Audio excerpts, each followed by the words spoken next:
So today we have the Result Solid by Radical, thrown by our very own Logan Kano. So as you'll see in this video, the ball actually, for it being a big ball, really doesn't quit on the back end. Most of the time when I have a really strong bowling ball, I usually only am allowed to throw it like 1 or 2 games, and it just burns all its energy. If I'm correct, I put a layout of a 45 by 4 by 70 on this ball. It puts the pin right below my ring, and to be honest, the ball for a solid has a ton of back end. I was really surprised when I first pulled it off the press and threw it on fresh. Yeah, didn't you shoot like a, what did you shoot like? It was a 6 something, I remember that. I actually, right off the press, I shot 758 with this ball. I came right out of the box, and I believe I shot 240 something first game, and then 250 right after that. I can't remember the last game, but the ball, it was just really good. I started out a little bit further left than I normally have to do, but really, as soon as it saw the oil, it was fine. It hooked in the oil, but it still continued strong off the back. Usually pin down layups don't really work well with me. This is my first pin down layout I've had in a while, and as you can see, it just drives straight through the 8-9 every time. I think that the particle in that cover really helps with it just being the particle just helps it continue. That kind of comes from my experience with Storm, which is like the nano of theirs, which is really just particle, really kind of helps it conserve energy instead of it burning up. Oh, absolutely, because typically a lot of people, when they think big, like really strong sanded bowling balls, they think, you know, the ball's going to hook at their feet and it's just not going to have any energy to get the 10 pins out, and it's just never going to hook for them down lane. But in reality, because this ball comes at, I believe it's 500 to 3,000 grit sire pad, it just, I mean, even when you get in deep with it, you have to slow your speed down a little bit, but when you get in far left, like on this shot right here, it still doesn't quit. As you can see, I went high and left the 4-pin right there. But like I said, it just has no problems hooking on the back end, which is really great. I think it'll make it really versatile on tournament shots, even on house shots. You know, usually big balls just burn up on house shots. You can't throw them. So, I mean, and we're bowling on a house shot in this video, and it, as you can tell, it's not normally with like a big ball like this. It's not the best look at all, but as you can see, Logan's doing pretty well with it. Yeah, as a matter of fact, usually I like to throw either like maybe a shiny hybrid or pearl on house shots. I don't usually go for the stronger ASIMs on house, but I don't know. This ball is actually in my bag every league night, regardless. As you can see, I got in a little bit deeper right there. Still splits the 8-9. I think right there I was crossing right around 20.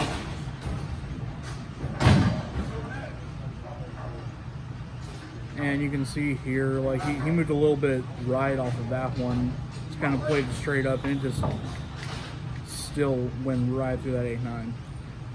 Absolutely. Even if you missed a little bit, like right there, I even missed a little bit right.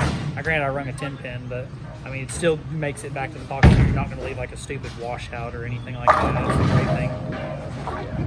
Certainly, with this being a house shot, and misses into the friction, typically it really blends out that wet dry. Yes, it really does. As you see right here, I try to get a little bit further right. It's kind of strong for me trying to play right. I tried coming up the back of the ball, but I definitely believe somebody with lower revs, maybe too much ball speed, not enough rev rate, you know, ball will definitely roll good. And we're comparing it to the track Strata, which you see that boy with the ripped jeans is actually his, but their hands are similar enough they're able to throw it. What we kind of saw out of it is it was much earlier, but like, what'd you say, like 3 or 4 feet? At least 3 to 4 feet earlier. As you watch right here, like as the ball lets go, I mean, it's already picking up right there halfway down the lane. Yeah. Now, don't get me wrong, it still doesn't quit on the back, but I feel like this ball, especially on heavier conditions, especially sport shots, it'll work really great. But Strata, for me, I wouldn't throw it very much on a house shot just because it just burns really fast. As you see right there, that was almost a pocket 710, moving in really deep. I tried getting really far left with this ball just to see what would happen, and it still picks up, especially if the speed's right. But yeah, it has a really good mid lane, but it just didn't really respond to the friction as much as we wanted it to.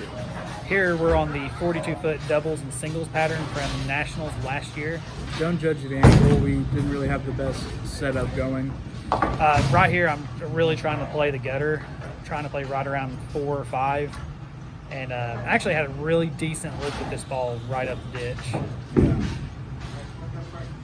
And this is us getting right behind that shot and see exactly how up the ditch he's playing.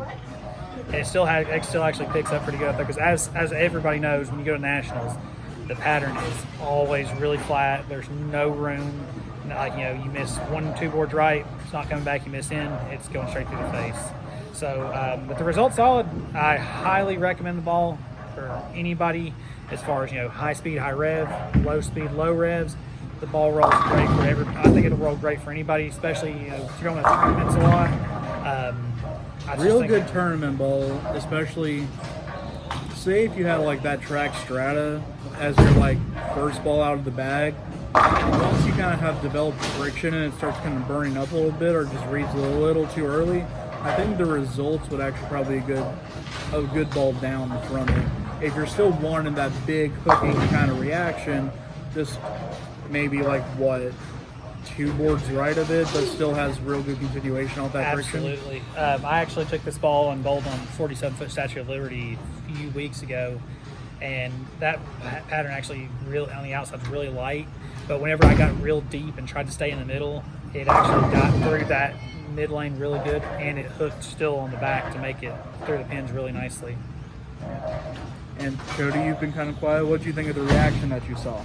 To be honest, I love it. I mean, this would definitely be a ball if I was doing more sport shot tournaments. This ball would definitely be in my bag. I mean, I have the Cash by Radical in my bag currently, and I only use that on sport shot. But watching this video, You kind of think it would be a good replacement for it? I think it would be a good replacement, and I could use it on house, because I never use my Cash on house shot. Never. It just, like Logan said, I believe that after game 1, game 2, it just burns up and does not have enough to come back. This ball clearly, I mean, as you saw, it just has plenty of room for you. Deep, right, wherever you want to play, it's got plenty of energy to get through. So this would definitely be a ball if I had to replace my Cash tomorrow. This would be a ball that I'd definitely get in my bag immediately. Absolutely. So, yeah. All right. Well, thanks for watching. See you guys next time. Thanks so much. Who wants to go stop the camera?